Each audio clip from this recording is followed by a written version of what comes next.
परम पूज्य बाबा साहब भीमराव अंबेडकर जी के बारे में इस हाउस में बहुत कुछ कहा गया, उनके प्रति बहुत सम्मान प्रकट किया गया है, करना भी चाहिए। लेकिन मैं आज आपके माध्यम से इस सदन में बताना चाहता हूं कि हमें इस बात का गौरव भी है और हमें गर्व भी है देश के यशस्वी प्रधानमंत्री आदरणीय श्री नरेंद्र मोदी जी के ऊपर कि उन्होंने आदरणीय या पूज्य बाबा साहब की याद में जो पंच तीर्थ विकसित किए हैं, मैं जरूर उसकी थोड़ी चर्चा करना चाहूंगा। बाबा साहब के जन्मस्थान मध्य प्रदेश महू में यादगार स्मारक का निर्माण किया गया। महाराष्ट्र में इंदु मिल चैतन्य भूमि पर बेहतरीन स्मारक बनाया गया। महाराष्ट्र के ही नागपुर स्थित दीक्षा स्थल को अध्यक्ष जी मैंने बैठा दिया ना उनको। अध्यक्ष जी, महाराष्ट्र के ही नागपुर स्थित शिक्षा स्थल को अंतरराष्ट्रीय स्तर के पर्यटन स्थल के तौर पर विकसित किया। दिल्ली के 26 अलीपुर रोड स्थित बाबा साहब के महापरिनिर्वाण स्थल पर भी उनका स्मारक बनाया और छात्र के रूप में लंदन में जिस इमारत में उन्होंने रहे और शिक्षा ग्रहण की, वहां भी शानदार स्मारक बनाया। और इसी प्रकार दिल्ली के 15 जनपद को अंबेडकर इंटरनेशनल सेंटर बनाया।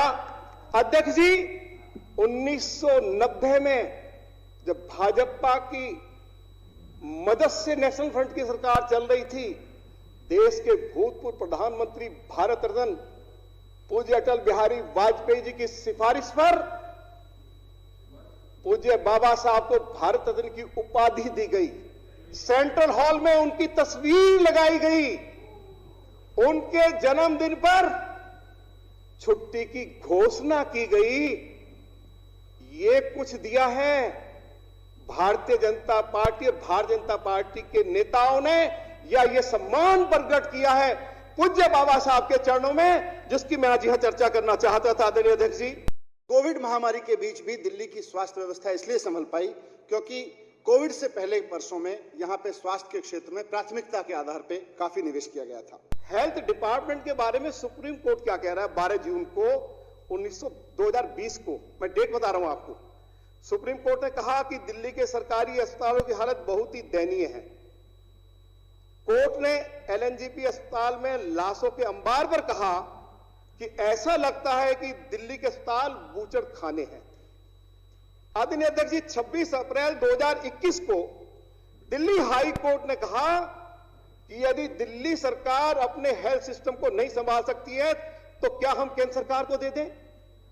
आदरणीय अध्यक्ष जी, 5 मई को दिल्ली हाई कोर्ट ने क्या कहा है? दिल्ली हाई कोर्ट ने कहा है कि मोहल्ला क्लिनिक बेकार साबित हुई है। दिल्ली सरकार को हाई कोर्ट ने फटकार लगाई। हाई कोर्ट ने मोहल्ला क्लिनिक के बारे में कहा कि आपने बुनियादी ढांचा बनाया है, लेकिन उसका क्या उद्देश्य है जब महामारी के दौरान उसका कोई इस्तेमाल ही नहीं किया जा सकता। आदरणीय अध्यक्ष जी, 6 मई को दिल्ली हाई कोर्ट ने क्या कहा? दिल्ली सरकार के वकील ने कहा कि 15,000 बेड और 1200 आईसीयू बेड पाइपलाइन में है, तो कोर्ट भड़क उठा। कोर्ट ने कहा कि केवल ऑक्सीजन के कारण ऐसा नहीं है। अगर ऑक्सीजन हो तो क्या इसके अलावा आपके पास सब कुछ है? पाइपलाइन क्या होती है? और 6 मई को हाई कोर्ट ने क्या कहा हेल्थ डिपार्टमेंट के बारे में? दिल्ली सरकार स्वास्थ्य का मौलिक अधिकार नहीं दे सकी। दिल्ली की स्वास्थ्य व्यवस्थाओं पर दिल्ली हाई कोर्ट ने सख्त टिप्पणी करते हुए कहा कि फिलहाल राज्य की पूरी स्वास्थ्य व्यवस्था चरमरा गई है। आदरणीय अध्यक्ष जी, ये सुप्रीम कोर्ट ने हाई कोर्ट ने कहा है। 10 मई को दिल्ली हाई कोर्ट ने कहा है कि डॉक्टर ही नहीं है तो बेड्स बढ़ाकर क्या करेंगे। 10 मई को कहा कि दिल्ली सरकार ने कहा कि इंदिरा गांधी सुपर स्पेशलिटी अस्पताल को खोल दिया गया है, लेकिन बाद में सरकार ने माफी मांगी क्योंकि अस्पताल नहीं खुल पाया था।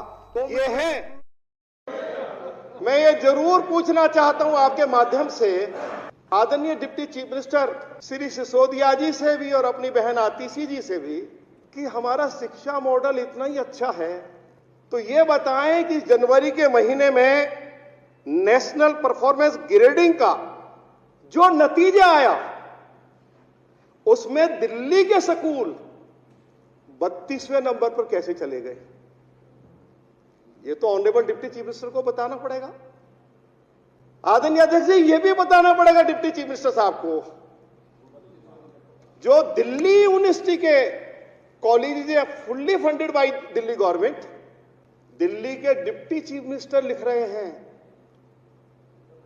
कि हम teaching staff, non teaching staff की सैलरी नहीं दे पाएंगे, फीस बढ़ा दीजिए। छात्र छात्राओं का जो वेलफेयर का पैसा उससे फीस दे दीजिए। जरा बताएं डिप्टी चीफ मिनिस्टर साहब कि दिल्ली यूनिवर्सिटी ने उनको क्या जवाब दिया, आज इस हाउस में जरूर बताएं। आदरणीय अध्यक्ष महोदय, दिल्ली में 745 स्कूल्स में प्रिंसिपल नहीं है, 418 स्कूलों में वाइस प्रिंसिपल नहीं है, शिक्षकों की लगभग जो कमी है उसकी संख्या 24,500 है, 22,000 गेस्ट टीचर्स को नियमित नहीं किया गया है।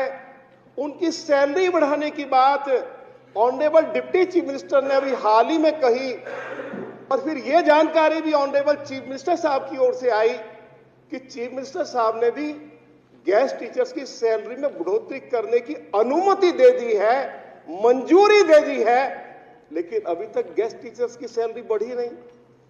क्या कहना चाहेंगे? आदरणीय अध्यक्ष महोदय, आज जरूर बताएं दिल्ली के डिप्टी चीफ मिनिस्टर साहब जिनके पास एजुकेशन डिपार्टमेंट है, दिल्ली के 700 स्कूलों में साइंस की पढ़ाई नहीं है। हमारे बच्चे डॉक्टर, इंजीनियर कैसे बनेंगे, उसकी जरूर आज मैं उनके माध्यम से जानकारी चाहता हूं। आदरणीय अध्यक्ष जी, वोकेशनल ट्रेनर लंबे समय से उनके वेतन में बढ़ोतरी की जाए वो मांग कर रहे हैं। आप हरियाणा में चले जाइए, आप उत्तर प्रदेश में चले जाइए, वोकेशनल ट्रेनर्स को 32,000 रुपया सैलरी मिल रही है, हम 16,000 रुपये दे पा रहे हैं। तो आखिर इतनी कम सैलरी में कैसे ठीक ठाक काम चल पाएगा?